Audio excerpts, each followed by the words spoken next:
Hello students, welcome to my channel.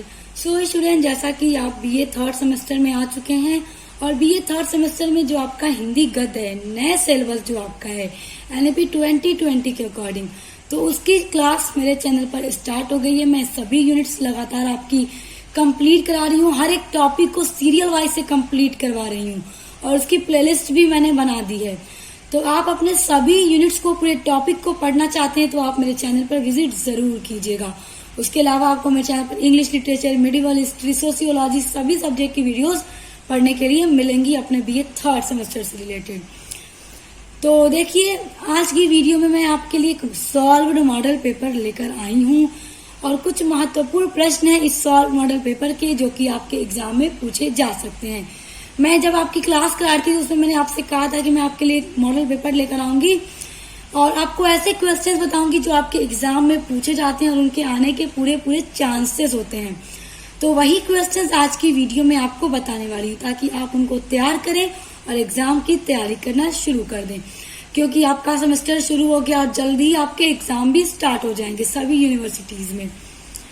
तो देखिए, पहला आपका इम्पोर्टेंट क्वेश्चन है हिंदी उपन्यास का उद्भव जो है कि हिंदी का उपन्यास का उद्भव किस तरह हुआ और उसका विकास कैसे हुआ, उस पर प्रकाश डालिए।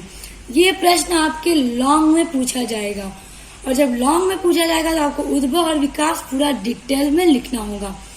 तो आपके यूनिट नंबर 1 में ही ये टॉपिक है हिंदी उपन्यास, क्योंकि उसमें आपको हिंदी गद्य की जो विधा है उनका संक्षिप्त परिचय और उनका विकास पढ़ना था।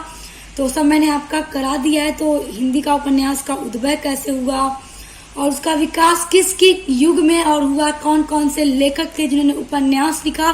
देखिए, सबसे प्रसिद्ध उपन्यास के जो लेखक हैं वो प्रेमचंद्र हैं और प्रेमचंद्र को हिंदी उपन्यास के सम्राट की उपाधि दी गई है। और सभी युगों में, प्रेमचंद्र युग में, प्रसाद युग में और सभी युग में, द्विवेदी युग, शुक्ल युग, सभी में किस तरह से हिंदी उपन्यास का विकास हुआ है, कौन कौन से उपन्यास लिखे गए, उनकी पृष्ठभूमि क्या क्या थी, सभी डिटेल में मैंने करा दिया है। तो आप इसको देख लीजिएगा मेरे चैनल पर विजिट करके। उसके बाद देखिए, प्रश्न 2 है आपका, प्रेमचंदोत्तर युग में कहानी का विकास कैसे हुआ। अब देखिए, जो प्रेमचंदोत्तर युग था उसमें कहानी का किस तरह विकास हुआ, कहानी कैसे आगे बढ़ी, कौन से लेखक थे, कैसे कहानियां लिखी, क्या कहानियां लिखी। तो जब मैंने कहानी का उद्भव और विकास पढ़ाया था तो उसमें मैंने आपको प्रेमचंदोत्तर युग के बारे में भी पूरा पढ़ा दिया था। तो सारी चीजें मेरे चैनल पर आपको मिलेंगी, पूरा नोट मिलेगा आपको। तो मैं आपको प्लेलिस्ट की लिंक दे दूंगी इसी वीडियो के डिस्क्रिप्शन बॉक्स में, क्योंकि ये आपका पूरा सॉल्व्ड मॉडल पेपर है। उसके बाद देखिए, तीसरा है, बड़ा इंपॉर्टेंट है कि जो एकांकी नाटक होता है उसका स्वरूप लिखिए। देखिए, हमने एकांकी नाटक पढ़ा था, आपके यूनिट नंबर 2 में है। देखिए, हमने क्या पढ़ा था कि एकांकी नाटक जो है वो नाटक की तरह ही होता है मगर नाटक का अंग नहीं होता।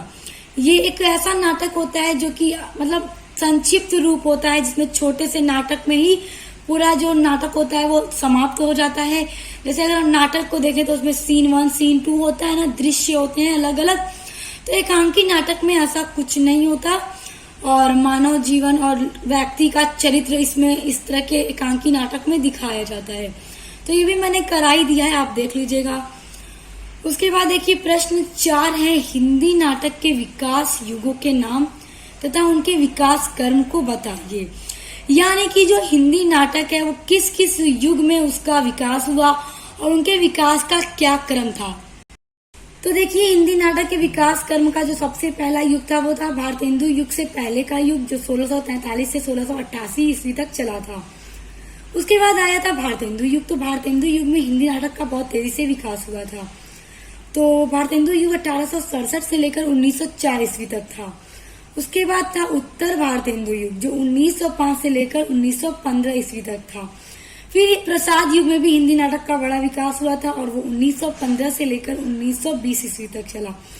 और अब है आधुनिक युग, जो 1920 से लेकर अभी तक चल रहा है। तो अगर आप पूरे विकास क्रम को इनके डिटेल में पढ़ना चाहते हैं तो पूरा नोट के साथ मैंने पढ़ा रखा है। हिंदी नाटक का उद्भव और विकास वाली वीडियो देखिएगा, उसमें बताया है। अब देखिए, अगला इम्पोर्टेंट क्वेश्चन है आपका, छायावादोत्तर नाटककारों के नाम बताइए। यानी कि छायावादी युग में जो नाटककार थे वो कौन कौन से थे। तो देखिए इसमें सबसे पहला नाम आता है विष्णु प्रभाकर शास्त्री का, और दूसरा है डॉक्टर लक्ष्मी नारायण लाल का, और राकेश का तथा उपेंद्र नाथ अशक का। ये सभी जो नाम हैं वो छायावादोत्तर नाटककारों की श्रेणी में आते हैं। उसके बाद है कहानी ग्राम किस पत्रिका में प्रकाशित हुई। तो ये हिंदू पत्रिका में प्रकाशित हुई थी। अब देखिए आलोचना को परिभाषित कीजिए कि आलोचना क्या होता है, तो हमने इसको भी पूरा पढ़ रखा है। उसके बाद है रिपोर्टाज की विशेषताओं का वर्णन कीजिए। तो देखिए रिपोर्टाज की विशेषता ये है कि जो रिपोर्टाज जो होता है उसमें घटना का या जो दृश्य होता है उसकी प्रधानता होती है। और फिर इसकी दूसरी विशेषता आप यह भी लिख सकते हैं कि रिपोर्टाज में कथात्मकता होती है। तो और उसके अलावा आप लिख सकते हैं कि रिपोर्टाज में तथ्य परकता भी होती है। ये सभी रिपोर्टाज की विशेषताएं हैं। देखिए आपका ये अगला क्वेश्चन बहुत ज्यादा इम्पोर्टेंट है कि आत्मकथा किसे कहते हैं। ये पेपर में अक्सर पूछा जाता है और आत्मकथा के प्रकारों को भी पूछा जाता है। तो आत्मकथा के प्रकारों का वर्णन कीजिए। तो देखिए जो आत्मकथा होती है वो जो भी लेखक होता है जो अपनी जीवनी को लिखता है। जैसे कि मान लीजिए अगर आप हैं आप ही अपने जीवन के बारे में पूरा डिटेल में लिखें, आपके साथ क्या घटना हुई, अपने एक्सपीरियंस के बारे में लिखें, अपने किसी चीज के अपने से रिलेटेड किसी भी घटना किसी भी एक्सपीरियंस के बारे में अगर आप लिखते हैं, अपने जीवनी को पूरी लिखते हैं अपने हाथों से, तो वो आपकी आत्मकथा यानी ऑटोबायोग्राफी कही जाएगी। देखिए आत्मकथा के प्रकारों का वर्णन कीजिए। तो देखिए जो आत्मकथा है उसके 3 तरह के प्रकार होते हैं, जैसे धार्मिक वृत्ति प्रधान, या दूसरा है राजनीतिक वृत्ति प्रधान, और तीसरा है साहित्यिक वृत्ति प्रधान। उसके बाद अगला है कि हिंदी नाटक का उद्भव और उसके विकास का वर्णन कीजिए। तो हमने हिंदी नाटक का जो उद्भव है और विकास इसको भी हमने पूरा डिटेल में पढ़ लिया है। उसके बाद अगला है प्रेमचंद्र के उपन्यास पृष्ठभूमि कैसी थी। देखिए जो प्रेमचंद्र का उपन्यास था, जो प्रेमचंद्र लिखते थे, क्योंकि इन्हें उपन्यास की सम्राट की उपाधि मिली है, तो इसको भी याद रखिएगा, एग्जाम में पूछा जाता है।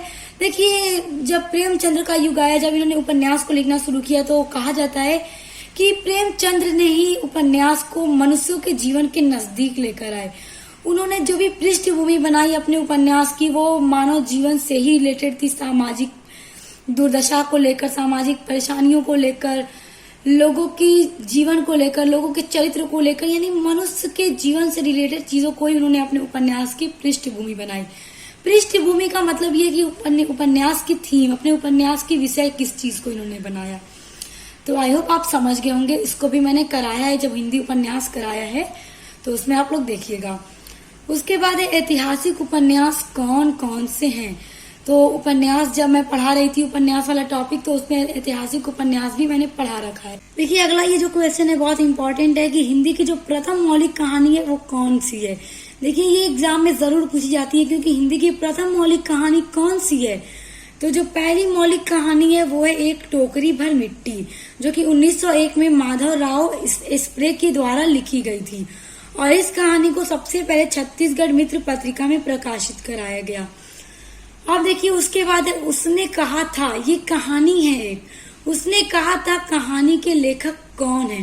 देखिए कहानियों के लेखक के नाम पूछेंगे या फिर लेखकों के नाम देके कहानी पूछ दी जाएगी कि इस लेखक की कुछ कहानियों के नाम लिखिए। तो मैंने हर चीज पढ़ा रखी है, जब हमने कहानी, नाटक, उपन्यास सारी चीजें जब पढ़ी है तो हमने सब कुछ पूरा पढ़ रखा है। तो जो उसने कहा था इसके लेखक हैं चंद्रधर शर्मा गुलेरी। उसके बाद अगला है कि हिंदी कहानी का जो विकास क्रम है उसको बताइए। तो देखिए हिंदी कहानी जब हमने पढ़ी थी तो उसके विकास क्रम को हमने देखा था, जिसमें पहला प्रारंभिक काल की जो कहानियां थी, फिर द्विवेदी युग की कहानियां, उसके बाद प्रेमचंद्र का युग आया, उसके बाद प्रेमचंदोत्तर युग में भी हिंदी कहानी का विकास हुआ, और अब फिर नई कहानी का विकास हुआ। उसके बाद देखिए हिंदी की प्रथम वैज्ञानिक कहानी कौन सी है। देखिए पहली मौलिक कहानी, पहली वैज्ञानिक कहानी, ये सब एग्जाम में जरूर पूछी जाएगी आपके वेरी शॉर्ट क्वेश्चंस में। तो हिंदी की जो पहली वैज्ञानिक कहानी है वो है चंद्रलोक की यात्रा, जिसको सरस्वती पत्रिका में प्रकाशित कराया गया था। यानी ये सबसे पहले ये जो कहानी है चंद्रलोक की यात्रा सरस्वती पत्रिका में प्रकाशित हुई थी। उसके बाद अगला आपका क्वेश्चन है यात्रा वृत्तांत पर टिप्पणी कीजिए। तो ये भी मैं करा चुकी हूँ, ये हिंदी गद्य की विधा है, तो इसको भी मैं करा चुकी हूँ, देख लीजिएगा। उसके बाद है रेखा चित्र की विशेषताओं का वर्णन कीजिए, ये भी बहुत इंपॉर्टेंट है। और हिंदी गद्य की कितनी विधा है। देखिए हिंदी गद्य की जो भी विधा है वो सब तो मैं करा ही रही हूँ। और जब मैंने आपको सिलेबस बताया था तो हमने उसमें देखा था हिंदी गद्य की 14 विधाएं हैं। कौन कौन सी वो हम सब क्लास कर रहे हैं, लगातार डेली क्लासेस आपकी आ रही हैं, तो पढ़ते जाइए अपनी हिंदी गद्य की विधाओं को और सारे अपने पूरे सिलेबस को। तो देखिए आज के इस मॉडल पेपर में मैंने आपको 19 क्वेश्चंस बताए हैं जो कि सभी बहुत ज्यादा इंपॉर्टेंट हैं और सभी क्वेश्चंस के आंसर आपको मेरे चैनल पर मिलेंगे। मैं इसी वीडियो के डिस्क्रिप्शन बॉक्स में आपको हिंदी गद्य प्लेलिस्ट के लिंक दे दूंगी। जितनी भी क्लासेस मैंने करा रखी हैं सभी आपको मिल जाएंगी और लगातार आगे भी मैं आपकी क्लासेस कराऊंगी। पूरी यूनिट जल्दी मैं कंप्लीट कराऊंगी क्योंकि आपके एग्जाम भी जल्दी स्टार्ट होने वाले हैं। और साथ ही साथ model paper important question answer की वीडियोस भी आपको मिलती रहेंगी स्टूडेंट्स और भी ज्यादा।